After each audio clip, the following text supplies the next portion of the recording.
আসসালামু আলাইকুম। আজকে আমি কানেক্টরস বা লিঙ্কিং ওয়ার্ডস নিয়ে আলোচনা করব। কানেক্টরস বা লিঙ্কিং ওয়ার্ডস হলো দুটি স্বাধীন বাক্যের মধ্যে বন্ধনী বা সংযোগ স্থাপন করা। এই কানেক্টরস বা লিঙ্কিং ওয়ার্ডস দিয়ে তোমাদের জন্য এসএসসি অথবা দাখিল পরীক্ষায় একটা ফিলিং দ্য গ্যাপস আসবে এবং মার্ক থাকবে 5। ওকে, কানেক্টরস বা লিঙ্কিং ওয়ার্ডসের বাংলা হলো সংযোগকারী শব্দ। এই কানেক্টরস বা লিঙ্কিং ওয়ার্ডসের একটা তালিকা আমি তোমাদের জন্য দিয়ে দিয়েছি। এর বাইরে আরও অনেকগুলো রয়েছে। যখন তোমরা ফিলিং দ্য গ্যাপস করবে তখন বাকিগুলো জেনে যাবে ইনশাআল্লাহ। তো চলে দেখিনি আমরা কি কি রয়েছে তালিকার মধ্যে। যেমন and, or, but, as, whenever. হোয়েন এভারের বাংলা হলো যখনই। আমি যেগুলো তোমরা পারবে না মনে হচ্ছে সেগুলো বাংলাগুলো দিয়ে দিয়েছি তোমাদের সুবিধার জন্য। হোয়েট এভার, হোয়েট এভারের বাংলা যাই হোক না কেন। সিন্স, বিকজ, দো, অলদো। দো এবং অলদো দুটারই বাংলা হচ্ছে যদিও। ফার্স্ট অফ অল, সর্বপ্রথম। লাস্ট অফ অল, সর্বশেষ। রেদার, বরং। দ্যাট, দাস। therefore তো সুতরাং। ইন অর্ডার টু, জন্য। ইন অর্ডার দ্যাট, কারণে অথবা নিমিত্তে। হিয়ার, চাস, এস। সিমিলারলি বাংলা হলো অনুরূপভাবে।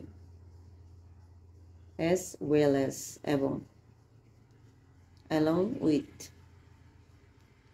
সাথে। above all, সর্বোপরি। sometimes, furthermore, অধিক্রান্ত। moreover, অধিক্রান্ত। moreover দুইটার বাংলা হচ্ছে অধিক্রান্ত। besides, তোমরা এটাকে বাংলায় অধিক্রান্ত বলতে পারো, তাছাড়াও বলতে পারো। ইভেন ইফ, এমন কি যদি। ওকে, ইভেন ইফ হতো এমন কি যদি। রিয়েলি, মূলত। ইন এডিশন, আরও। হাউএভার, যাই হোক। ইনফ্যাক্ট, বাস্তবিক পক্ষে। Firstly, secondly, thirdly. ফাইনালি, আমি ফাইনালি বাংলাটা দিয়েছি চূড়ান্তভাবে। ফার্স্টলি এটা তো তোমরা জানো, সেকেন্ডলিও জানো, থার্ডলিও জানো। দেয়ার, ইয়েট। ইয়েটের বাংলা হলো তথাপি। ওকে, ইয়েটের বাংলা তথাপি। সো দ্যাট, যাতে। অ্যাকর্ডিংলি, যথার্থভাবে। দেন, এর পরেরটাও দেন। অ্যাজ ইফ, ফর ইনস্ট্যান্ট, উদাহরণস্বরূপ। ফর এক্সাম্পল, এটাও সেম বাংলা, উদাহরণস্বরূপ। বিফোরও জানো তোমরা। আফটার, অ্যাজ এ রেজাল্ট, ফলে। কনসিকুয়েন্টলি, ফলস্বরূপ। নেদারওয়ার্থলেস, তথাপি। নাও দ্যাট, যেহেতু। নেদারলেস অর্থ তথাপি, নাও দ্যাট যেহেতু। ওকে, আজকে আমি কানেক্টরসের একটা ব্যবহার নিয়ে তোমাদের সাথে আলোচনা করব, আর বাকিগুলো পরবর্তী ভিডিওগুলোতে আলোচনা করবো ইনশাল্লাহ।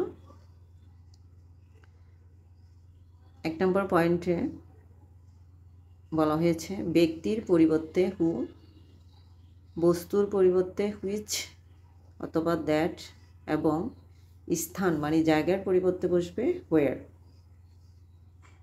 তাহলে আমাদের এই জিনিসগুলো জানতে হবে। কিসের পরিবর্তে কি বসবে? ব্যক্তির পরিবর্তে হু, বস্তুর পরিবর্তে হুইস অথবা দ্যাট, এবং স্থান বা জায়গার পরিবর্তে বসবে হুয়ার। ওকে, যেমন example 1, I know the man, আমি লোকটিকে চিনি অথবা জানি। হু, যে টুক মাই মোবাইল, যে আমার মোবাইলটি নিয়ে গিয়েছে। ওকে, যে আমার মোবাইলটি নিয়ে গিয়েছে তাকে আমি কি করি? চিনি। এই যে হুটা দিয়ে দুটা বাক্যকে কি করছে? সংযোগ স্থাপন করছে। দুইটা বাক্যের মধ্যে বন্ধনী বা সংযোগ স্থাপন করছে কে? হু। যেহেতু আই নো দ্য ম্যান, এখানে ম্যান হলো মানুষ, এটা ব্যক্তিকে বোঝাচ্ছে, সেজন্য হুটা ইউজ হয়েছে। নেক্সটে দেখো, সামিরা বট ব্যাগ। সামিরা একটা কি কিনেছে? থলে। ব্যাগ তো থলে কিনেছে, যেটা which that is very nice, যেটি অনেক সুন্দর। ওকে,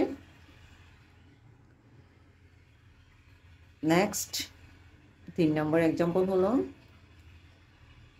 দিস ইজ দ্য প্লেস, এই হলো জায়গা, ওয়ার, যেখানে, আই ওয়াজ বোর্ন, যেখানে আমি কি করছি? জন্মগ্রহণ করেছি। এখানে যেহেতু প্লেস মানে জায়গা ইউজ হয়েছে, সেজন্য হোয়ার ইউজ হয়েছে। আর সামিরা কি কিনেছে? একটা ব্যাগ কিনেছে। ব্যাগটা হলো কি? বস্তুবাচক, এই জন্য ওইখানে হুইচ অথবা দ্যাট যে কোনো একটা তোমরা ইউজ করতে পারো। ওকে, এ পর্যন্ত। সবাই ভালো থাকো। আল্লাহ হাফেজ।